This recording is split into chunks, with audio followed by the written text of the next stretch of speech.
Hi, friends. It's your girl, Harpo. Welcome to this episode of Brown Girl Guilt. Today, my guest is Dr. Peter Tsang. Peter is a registered acupuncturist and doctor of TCM. He also has a diploma in herbology. For Peter, TCM acupuncture is a spiritual journey driven by genuine compassion. He aims to alleviate symptoms quickly while addressing root causes, emphasizing holistic healing to prevent illnesses. He runs Quantum Holistic Health located on West Broadway in Vancouver, BC. Their motto is put the care back in self-care. Hi, Peter. Hello. How are you doing today? I'm very well. How are you? I'm good. I'm really excited to have a conversation with you because ever since I've known you, I have wanted to have you on the podcast. And I was just saying earlier before we started recording that we've now known each other an entire year and it feels like the right time to actually have you. One whole year already? One whole year, yeah. Amazing. I started to see you last August. So before we jump in, I want to tell everybody the story of how we met. So last year, I was seeing a different acupuncturist. Her name is Niti, and she's great. She introduced me to the world of acupuncture. But in a session with her, I was describing some symptoms to her, and she told me that she thinks I have something called plum pit chi. I don't know. Can you explain what plum pit chi is real quick? Plum pit chi is in Chinese medicine, we call it a chi stagnation stuck in the throat area. You don't really have anything there, but it just feels something is there all the time. Yeah. So I kept feeling like there was something stuck in like a lump in my throat, like a pit. I had tried to sort of deal with it through many different, medicines and it wasn't working. And so when she told me that, she said, you should try to use some Chinese herbs. And so I said, okay, well, I don't really know anywhere in Vancouver that I can get Chinese herbs. And I asked my friend Preet, I said, do you know anywhere in Vancouver where I can get some Chinese herbs? She said, yes, there's a guy named Peter on West Broadway who sells Chinese herbs. So she said, I'll call him for you and find out if he has what you need. So she did. She called you and she found out that you did have the herbs. And so you put some aside for me. And I remember the day that I came to get the herbs from you so clearly because I was having such a good day that day. I was hanging around in Kitsilano and I was experiencing a lot of what I like to call magical moments. There were so many synchronicities. I was meeting random people. I met someone in a bookstore that was really helpful. And then I met somebody at lunch that was really helpful. And so when I walked in to get Chinese herbs from you, I had no idea what I was walking into, but you sort of just asked me a little bit about me. And then I just told you, oh yes, I have PCOS. I also see somebody for acupuncture. And you asked me, well, how long, what are you doing to manage your PCOS? I said, I have been seeing an acupuncturist for a year. And then I've been seeing a naturopath for the last couple years. And you said to me okay, so it's not nothing's happened yet? What did you ask me? What was the question you asked me? Yeah, exactly. Is it? And what's the result? Yeah, and what's the result? Well, nothing really changed much. Yeah. And at the point where I had come to you, I think I hadn't gotten my period in a few months at that point. I was just waiting for it to come. And that was very common for me where I was always waiting a couple months or few months for my period all the time. It was well beyond the 40 days of what typically is a PCOS period. And you said to me, well, you didn't try to push anything on me. You didn't try to get me to come in. You just said, typically when I see clients with PCOS, which I do often, you said it takes about 10 sessions. And then usually it's about okay. That's kind of the ballpark you'd given me. And in that moment, I didn't know anything about you. I didn't know anything about your clinic, but I just trusted my intuition. And my intuition was saying, book a session with this gentleman standing right in front of you. And then I did. I came back a few days later. I had my first acupuncture appointment with you. And the period that I hadn't gotten in months came to me within that week. That week I got it. That was magical. It was magical. And you told me on our first session, you said, I didn't tell you this on the first date. My colleagues call me the period whisperer, right? Yes. Yeah. So I wanted to have you on the podcast because seeing you for acupuncture truly changed my life. And I know people say things change their life all the time, but I mean that. There's my life before last August, and then there's my life after last August. And they're completely different. They're worlds apart. So I want to ask you, I guess where I'm trying to start this conversation at is, When I first came and saw you, you asked me many questions about my experience with PCOS, and you were the first person to tell me that PCOS is not only biochemical, there's more to it. So can you talk to me about what more is to PCOS beyond the biochemical? Yeah, in Chinese medicine is a holistic medicine, which means everything about you um, happen with the related to each other, and the result is PCOS. So PCOS, most of the time, have an emotional component to it, as well as biochemical. So it's not just happen the hormones is imbalance. The basic is why is the hormonal imbalance. You want to go into details about the cause of PCOS. One of the causes is genetic, right? Another one would be we call from the neural hormonal system. Mm. So the neural hormonal system affect your hormonal balance based on your lifestyle, and also based on your emotional state every day. Yeah. So I find that people with a PCOS usually have some emotional struggles in their life. I would say within my my group of patients, over 80% of ladies have emotional issues, long-term suppression, anxiety, resentment, anger. All those emotions affect your body. Yeah. Yeah. Yeah. I remember you asked me questions like, what is your, like, maybe this isn't the exact way you asked me, but you asked me, how do you relate to your emotions? Like, what is your emotional state? And then you asked me a lot of questions about my upbringing, like my childhood and my home, what home was like, what my relationship with my parents is like, if I have any siblings. That was the first time. I mean, and I got diagnosed with PCOS probably informally when I was 14 and then formally at 21. And I started seeing you at 26, turning 27. But that was the first time someone had asked me about my entire life and like the holistic approach to my life about PCOS. Nobody had asked me before. You were the first person to ask me that. And I didn't realize that those things were important. Everything about our life is important. Everything that we've done in the past or happened to us in the past contribute to who you are today. So everything contributes to our life. It's a holistic approach. Yes. And I think the problem that I was having for so many years with my PCOS is that I was only treating it from a biochemical place. So not eating dairy, not eating gluten. Common things that we're told as women when we see our medical doctors is just lose weight, start to exercise more, change things with your diet. And I had done all of those things, and yet I was still not getting my period for so many months. Right? So many months. What is the different, like, what is it that we're actually doing when you're doing acupuncture on patients with PCOS? Okay. Let's step a step back. Yeah. In Chinese medicine, there are different organ systems. Yeah. Okay. That's a great place to start, actually. We should probably talk about it. Yeah. Different organ system that affect everything else as well. Mm-hmm. So for PCOS, there are three distinctive disorder.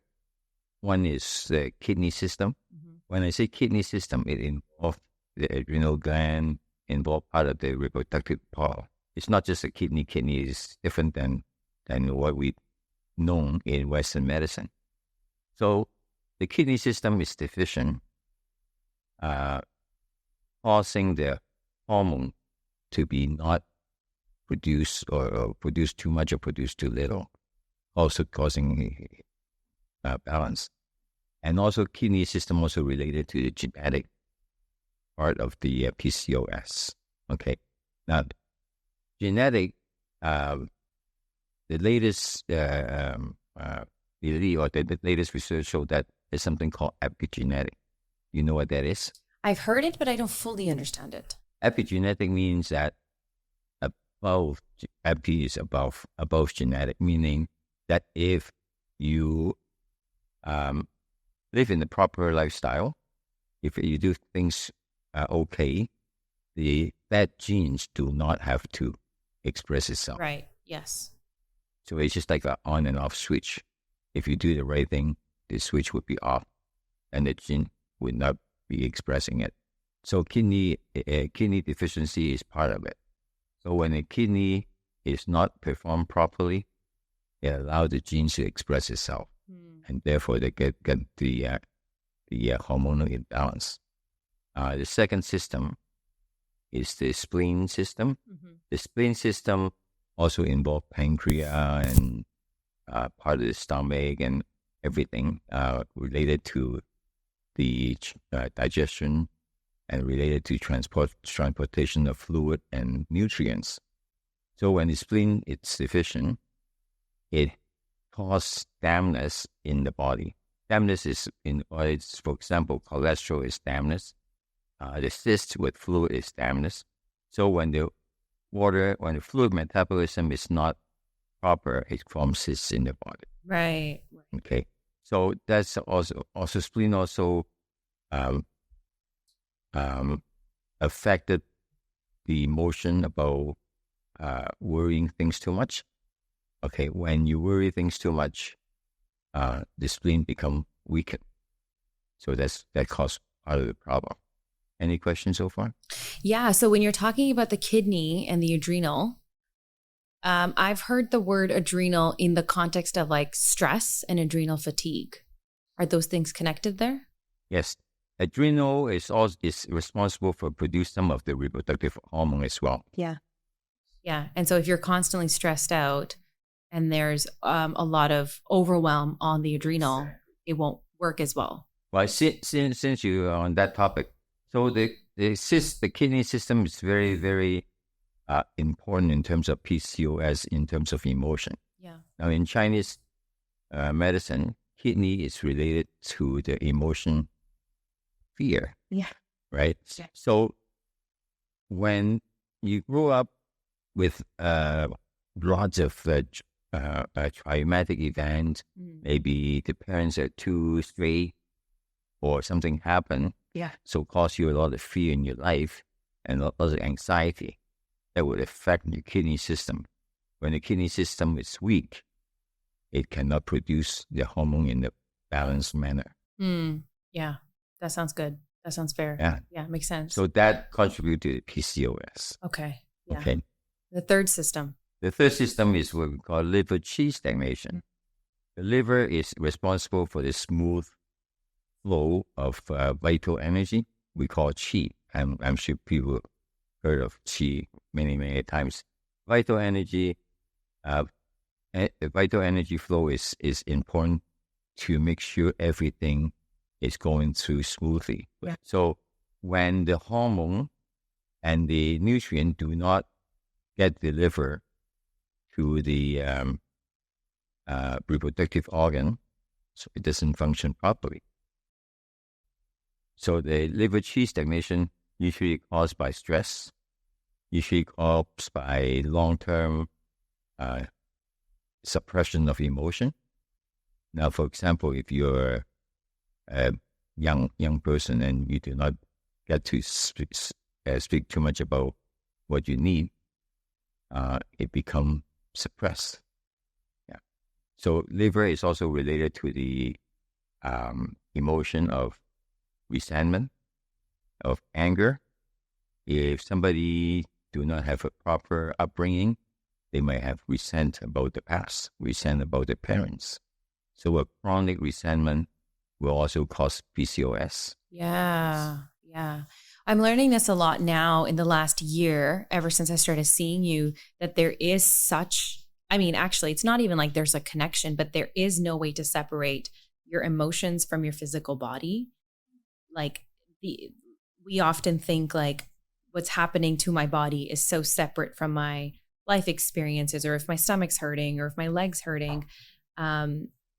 Sometimes it might be that that's just a physical thing, but most often when you have something as extreme as PCOS, where your cycle is your body's natural cycle and rhythm is off, there is a component, and like most likely like a very deep component with your emotions and with your experiences. It's not separate. And I think that's the part that I find is missing a lot in the conversations around, like, for example, women's health and PCOS, is that when we are not expressing ourselves, or we're not emoting, or we're not letting go of emotions or feeling them, they actually just find a home somewhere in our body. So like anger, resentment, fear will just find a home in our body and then manifest in ways like PCOS. Yes.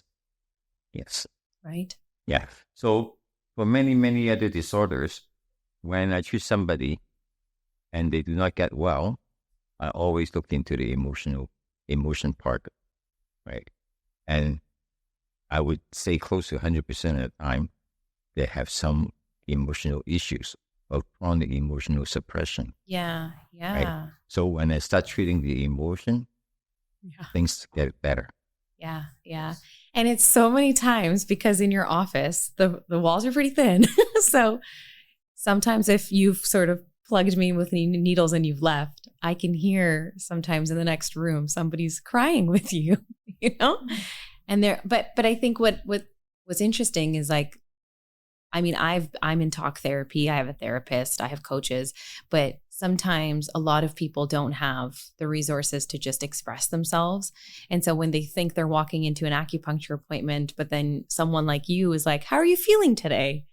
That just creates a little bit of a shift. And I often see that this like letting go of emotions, or actually feeling your feelings, as if like, there's like a pot with a lot of steam in it, or like a pressure cooker, and it's covered. And as long as it's tightly sealed, all the pressure stays inside. But sometimes get the opportunity to release some of the steam, release some of the pressure.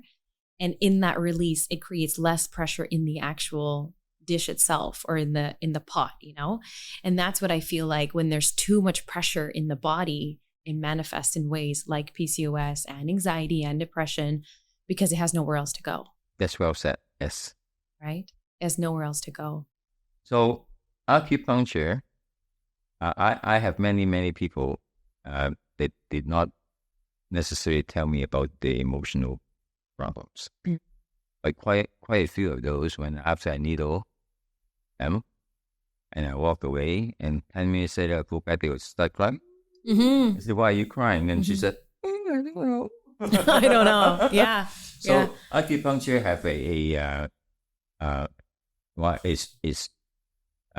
connect with the energy of the body. So it has the ability to release what's blocked. So quite often when we have an energetic block, we cannot move forward. We cannot think clearly. We may not want to acknowledge the actual feeling, but the person's life feels stuck. So after the treatment, not only that the physical symptoms get better, they feel their life is opening up to them. Yeah. Well, also quite often, like when you're in an acupuncture appointment, if you're leaving folks for 30 minutes in the dark, they can't go anywhere. They can't do anything, right? They can't stimulate themselves. They can't distract themselves with their phones or a book or with company or a conversation or with music. They have to lay there for 30 minutes. And I think part of that is also where they get to experience like a deep level of rest that they haven't experienced before, right? That's also part of it. Yeah. So you have a lot of patients, you've told me, who are women who have PCOS, who are Indian, who are South Asian. I've noticed this a lot in my life, that a lot of women who are South Asian in my life have PCOS. I also have a group chat on WhatsApp that I started over a year ago, maybe 2 years ago. And there's about 200 women in there from various parts of the world, mostly Canada, but there's some in the US and some in the UK. And they all have like PCOS or endometriosis, or like any other issues with their reproductive health. Why do you think this is such a common condition and experience for South Asian women particularly? there is no research or survey to answer that question. Yeah. Let me put it this way. So PCOS, as I said, caused by genetic. It's caused by the neurohormonal system. It caused by obesity. Yeah. It caused by lifestyle and diet. So it's something in the lifestyle about the Asian woman, like Indian, actually China get a lot of PCOS as well. So something in the lifestyle that might trigger more PCOS. On the emotional side, I believe that some of the Asian women do not have chance to express themselves. They're more suppressed in terms of emotion. Girls are supposed to be quiet and gentle and not say anything. So I think my guess is that quite often women do not get to allow to express themselves. Yeah. Well, I can relate to that. I mean, I would say that my experience of PCOS started I was about 14, I think, when I first hit puberty. At that time, I was told that I have too much male hormone in my body, which now when I look back, I think of it as like more male energy and not male hormone necessarily. Like I was very disconnected from what it means to be like a young woman, a young girl, like a child even. And my life was full of trying to be everything and anything to the people in my life, to my parents particularly, like really taking care of my mom, taking care of my dad, being a parent to my sibling. So I didn't have a chance to just be a child. I was always put into this very adult parent role. And so I was constantly stressed out a lot. I was always like paying attention to everybody else's mood, whether we were going to have a fight in the house or not. I could tell people's mood based on the way that their footsteps walked up the stairs and how they shut the doors. I could tell their mood by that. I just got so good at paying attention to them. But in all of that, I was really losing a lot of connection to myself. And I also experienced a sexual violation at the age of 14. And that was also the same time that the doctor noticed that I had a spike in male hormone. And so there was like a lack of safety that was also created around the age of 14 there. And my PCOS really started there. Like that's when it started. I wasn't born with it. I didn't come into this world with it. But when I look back and I can trace the roots of it, that's where it started. You bring up a really good topic. So the sexual violation of a woman usually result in some forms of physical symptoms, physical disorder. Maybe immediately, maybe years after. It's almost, in my experience, it's almost 100%.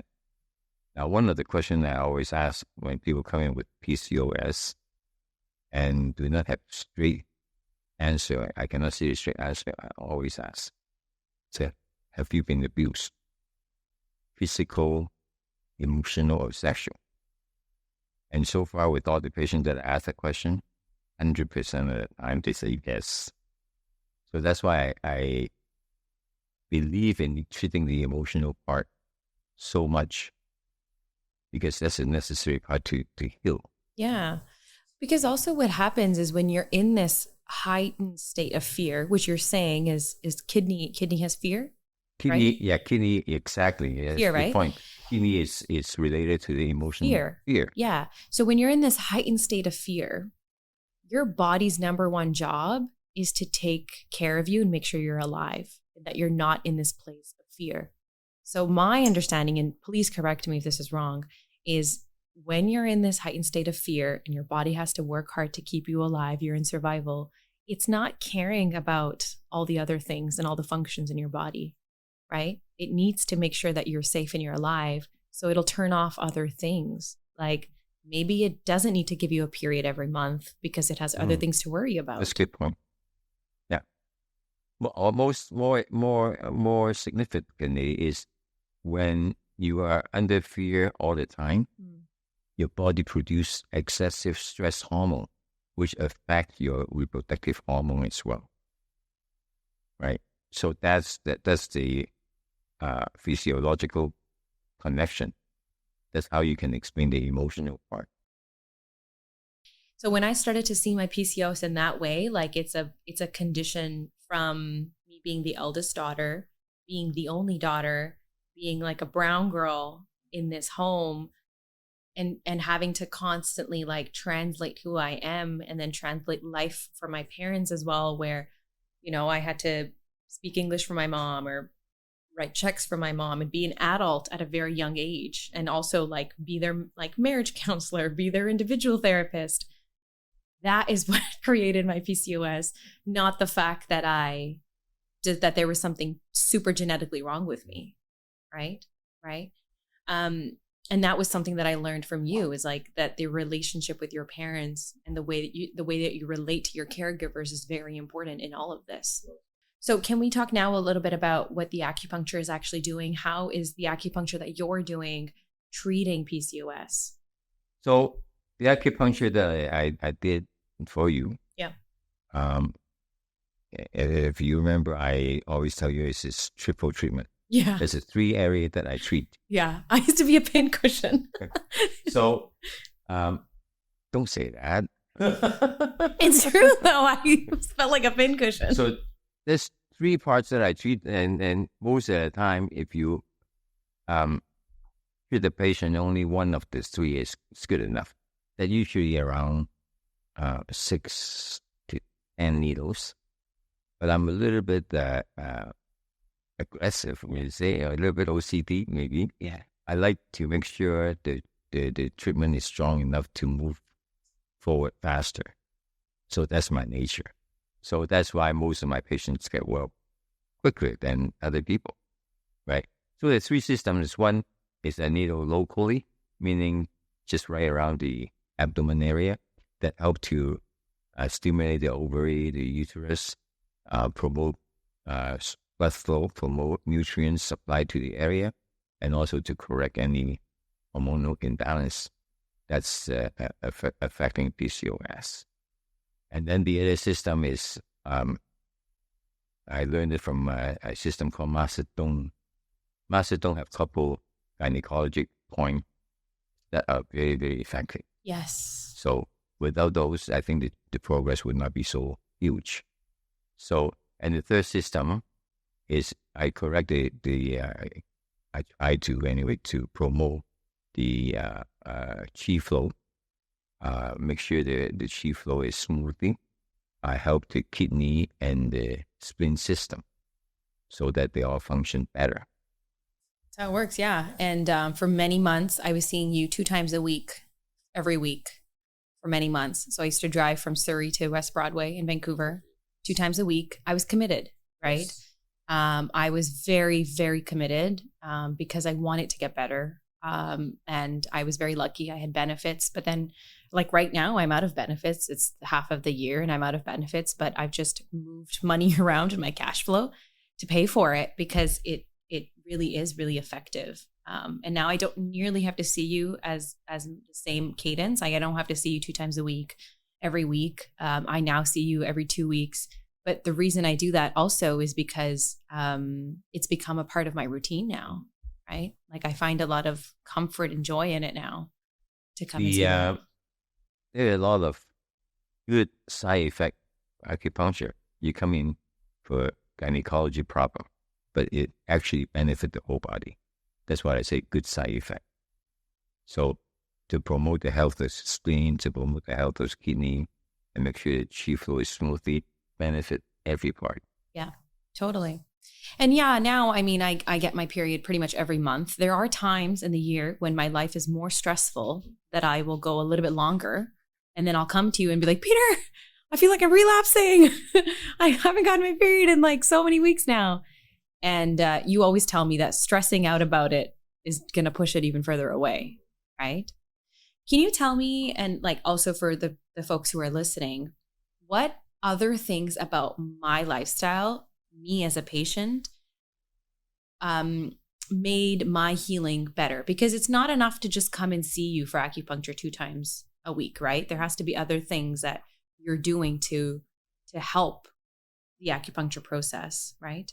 So what are some other things that are important to do if you wanted to heal PCOS in addition to the acupuncture? In addition to, well,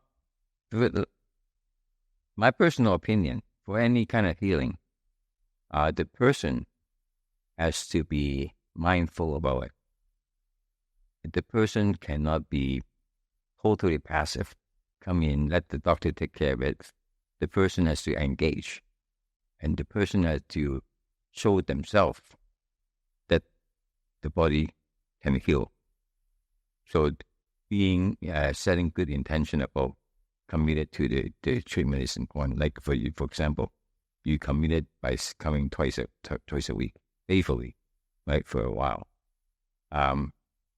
Obviously, the other stuff that you were talking about, the lifestyle, the diet, exercise, all those very important. But a mental commitment is very, very important. Mm-hmm. So, and I also find that somebody that will heal much slower if they just kind of, they want to come in, they don't want to come in. I always tell people, if you don't want to come in, don't come in. Not going to work. Does it make sense? Yeah, it makes a lot of sense. One time I asked you in a session why the acupuncture with you is also different than some of the other experiences. And you said that it also has to do a lot with your intention. Like as the practitioner, as the acupuncturist, it has a lot to do with your energy and your intention as well. I think that's really important to point out because in my experience and in talking to a lot of the women in my life who come to me for guidance or advice on PCOS, which is a lot. There's a lot of women that come to me for this. I always feel so much confusion and just like they're lost and they're feeling really disconnected. They don't know what to do. The medical system isn't helping them. There's not enough research. They're feeling quite abandoned and disconnected. They're also not feeling good about their bodies, right? Like they're either like, I last year that when I came and saw you, I was 2 years off of birth control at that time. And, or maybe 1 year, year and a half, maybe it was. And, like we're feeling alien in our body and we're just feeling really disconnected. And so sometimes they don't even know like who they should go to or who they can trust or whose advice is good and valuable. So can you tell me why, like, what is it about your intention, about the energy that you're bringing as a practitioner that's very important to this process? Well, that might be a little bit too over the top. Is it? Go for it. We like over the top for for some people. So quantum physics, tells us that intention counts. The intention affects the energy, especially affect the energy flow. So what your intention is, like for example, somebody come in, they kind of believe it's going to happen and not believe it's going to happen. And I always advise them, if you set good intention, or you were talking my intention. My intention in terms of treating patients, each acupuncture point can do several things. Okay, my intention direct the chi flow properly based on quantum physics. So if I needle this point and say, okay, this point is for treating the ovary, the body will respond to it that way. So that's my belief. And you know a little bit about quantum physics. Now I do, because you told me to read a book by Dr. Joe Dispenza called Breaking the Habit of Being Yourself. You told me to read that. Yes. And so now I'm reading it. So lots of time is my whole life. Everything is I set an intention, and then I just do the necessary work, not necessarily work too hard. Sometimes things happen right away. Sometimes it's happen later. It always happens.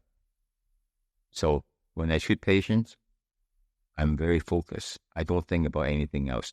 When I needle the patient, they can tell that I'm totally zoned out. Right? Because I think about how the energy flow through And when a needle certain point, I think about what is this point for.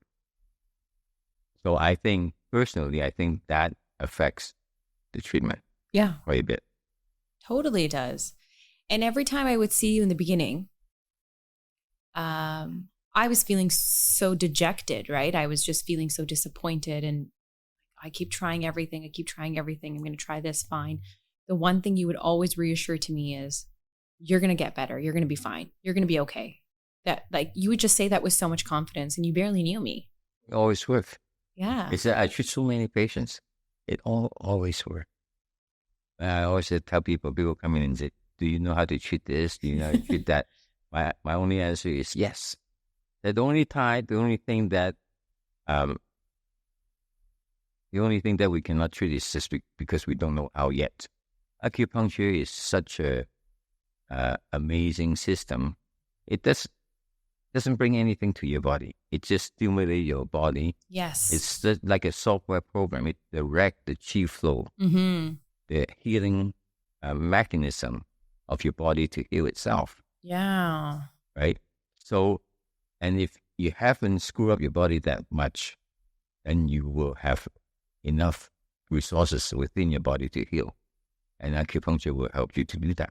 I think that's a really important thing to say and to repeat, because when you have experienced like an out-of-body experience for so many years where you're not in your body because you're so in your mind, because it's safer, quote unquote, safer to be in your mind than it is to be in your body, it's really important that we reestablish your connection and your sense of being at the body level, right? And you can only do that by really letting go and trusting and being mindful, but also believe, like really making the effort. I think that's the part that I've noticed in myself too, is like, I want to change or I want to heal something, but I don't want to do the work that it takes to really allow it in. And a huge part of this also was not trusting my body, not listening to my body, listening to the advice of other people, thinking that they know my body best, right? And so, for example, like, I don't eat dairy. I was born with a dairy intolerance. I didn't even drink my mom's breast milk. Like, I just couldn't have dairy. But throughout the years, so many people tried to make me believe, like, no, you can have it. No, you can have this. Try this, try that. Don't worry, do this, do that. And every time I would be the one in pain, right? This is just one example. We can apply this to anything in life, but I was the one that was in pain. I was the one with the consequences. And when I started to trust my own intuition and trust my body and what it was telling me, what she needed, more than what the internet was telling me or what the doctor was even telling me, that's when she started to really heal, because she saw me really leaning in and trusting. And when I say she, I mean my body, right? Like, my body was like, okay, Harpo's paying attention to me. Harpo cares about me. Harpo is trusting me. Let me try more. Let me try more. And then in that way, I was able to build I'm still building a better relationship with my body. Wow. You have made a huge transformation from the day one that I see you, right? So that what you were talking about was what we refer to the body, mind, and spirit. The spirit that we're talking about is not gold spirit. It's not the new age spirit. It's the spirit to heal, right? The spirit to live, the spirit to live better, right? It's not about the mind think about certain things. The mind has a fear, or maybe I cannot be held, right? So the body, mind, and spirit connection is very important. First of all, the body physiologically, you have to take care of your body. If you sit around doing nothing, your body is not going to get healthier. The mind always have different talk. Some good talk, most of the time, not very good talk to yourself. So it's very important to talk to yourself in a positive manner. And most importantly, it's about the spirit. The spirit is the trust, the inner trust, knowing that you can heal and that one day you will be well. But one day at a time, each day you will get better. So every day you wake up, you tell yourself, yeah, I'm going to get better today. Today is better than yesterday. That's the spirit we're talking about. It's not the ghost spirit. It's not the spiritual stuff. What is it about your life that informs this for you? Like, is there an experience that you've had, or is there, like, what's your journey been like to get to this understanding so that you can also Oh, that's a bring long this? story. You Yeah. get 2 hours, 3 hours. You get a few minutes. So I tell you, when I look back in my life, everything that I have achieved, I manifested. I always wanted to be a doctor, right? But in my younger days, when I did university age, I did not have enough money to go to medical school. Mm. So many years later, through ups and downs and turning around the corner, eventually I become a doctor without really knowing. Right? Many, many things in my life, I look back and say, wow, everything, I manifest everything today. Yeah. And what was the root cause of that manifestation? Was it belief in yourself or just letting go? What was it?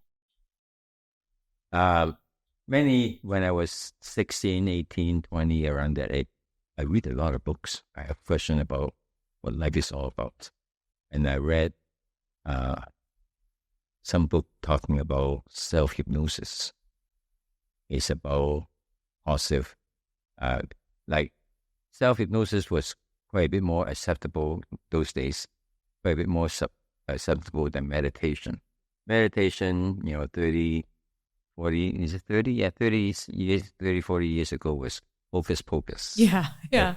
Self-hypnosis sounds a little bit better.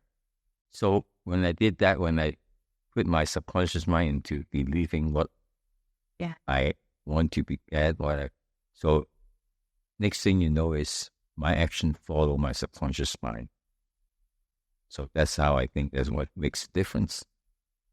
Does it make sense? Yeah, absolutely. It also makes sense why your practice is called quantum holistic health. I feel like I never put that together until earlier you said quantum. And I said, oh, yeah, that's why it's called that. Yeah, it really is just that. Hey. So it's very, very interesting. I asked you to read the book. Yeah. Breaking the Habit of Yourself. Yeah. What else is it? Breaking the Habit of Being Yourself. Yeah, being yourself. So that is by itself. You don't really need to read the book to know what the book's all about. Lots of time people live their life by default. Yeah. They wake up in the morning, they get off on the right side, they put on so on and so forth. Everything is almost like automatic. They don't really pay attention to it. So you were talking about mindful earlier. Yeah. So being mindful with your life is fun, right? By default, we have a lot of fear. We have lots of uncertainty. We have lots of and not very confident with what we achieve. So every day we wake up, we pass through going through the same motion, right? But if you make a commitment of making yourself, this is a happy day for me, right? Doesn't matter what happened, you will actually be better. Yeah. And not setting the intention to be happy. I guarantee you anything. If you wake up every morning, you say, I'm going to make this day a happy day, your days will be better. Well, the universe will support you in that, right? Because it's a boomerang. What you send out is what comes back to you, right? And so if you commit to, I'm going to heal, I'm going to get better, I'm going to be happy, as opposed to, I feel stuck, I'm not happy, my life sucks, or, my life is hard, then that is what is going to keep coming back to you. Well, that's how many people talk to themselves that way. Yeah. Right? Yeah. Oh, I feel so stuck. Oh, I'm so stupid, right? It's those kind of things. It's one day at a time that you want to make some changes, and life will follow your will to get better. Absolutely. Is there anything that we didn't get to talk about that you want to talk about? Or is there anything that you want to say or share? Anything. I have, again, a couple hours. Yeah. Well, I guess in the context of this conversation that we've had. Well, lots of people, they might think that they have a lot of problems and that cannot overcome. I believe I see, like you make a great transformation within a year. Yeah. Like if we look back to when you first met me today, it's almost like 50% of your being is new. Yes, right? totally. Yeah. Yeah. So people feel so powerless about their life, about things. So everything seems to be so big. So if you get stuck that way, if you're not happy with your body, you're not happy with your day-to-day living, all you have to do is regroup, um, improve one day at a time. Don't look at the whole thing. Don't look at everything is so big. When you improve every day, next thing you know is, wow, I'm better. I'm feeling better, right? And healing physical ailment is the same thing. Like I get people come in with big, complicated disease. What I teach them is don't look at it so big. Just do it. Do your best today, one day at a time. Yeah. Because it's those one day at a times that actually turn into like a week and then a month and then a year and then your whole lifetime. Yeah. For a year already. And all we focused on And was your life has changed quite a bit. Well, yeah, because I've made all these grand decisions in the last year, right? I was in the last year, I've been able to let go of some relationships that weren't good for me or weren't aligned. I remember that. Yeah. I remember coming into a session with Peter and I said, oh, I'm losing friends. And Peter said, congratulations, you're right on time. I said, what do you mean congratulations? And you said, no, this is good. It means you are changing. And the other thing that you said to me, everything I remember everything you tell me, Peter. You said, if nothing changes, nothing changes. Yeah. Right? Yeah, it's bars. I know. Right, Kyle? Congratulations. That's my favorite, my trademark. People leaving relationship. Congratulations. I'm getting a divorce. Congratulations. Exactly. I think that too. Because I think it's a celebratory moment when you start to respond to life in a way that is different than what you're used to. Right. Yeah. And that's how I feel about this last year, is that I have been responding to life differently. Everything in my life is actually the exact same. But what has changed is me. And my response to my life has changed. My response to everything in my life has changed. And that is why I've been able to heal something that I was unable to heal for like so many years, for like 10, 15 years, right? I was just going through that motion again and again. But then when I started to make a conscious decision and conscious effort to change, everything started to change, right? Thank you so much for everything that you've done. Absolutely. I'm so impressed with your progress. Yeah, thank you.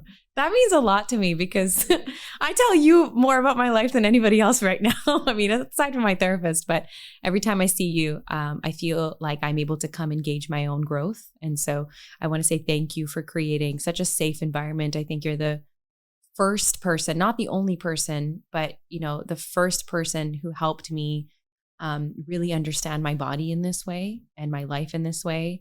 And I think something that we don't get often when we are folks who are dealing with any sort of condition, not just PCOS, is we don't get safety to explore the root cause and then our part in it and our frustrations and just how hard it is. And I think I've been able to really do that in my interactions with you. So you've created a lot of safety for me, which I think was very important because my body was full of fear, anger, resentment, all those things, and rage. Like my body was always full of those things, and my body still is. But now I have ways to actually transmute it, work through it, let it go. Sounds good. So thank you, and I appreciate you doing this to relate your experience so that other people can benefit from your experience. It's really awesome. Yeah. Thank you for being on the podcast. If anybody wants to come and see Peter, he's at Quantum Holistic Health on West Broadway. I post about you on Instagram all the time. I always say my guy Peter from Quantum Holistic Health on West Broadway. So if people want to book in with you, they can just look you up on Google, go to your website, Quantum Holistic Health. And hopefully they can start working towards treating whatever conditions they have. So thank you, Peter. Thank you for having me.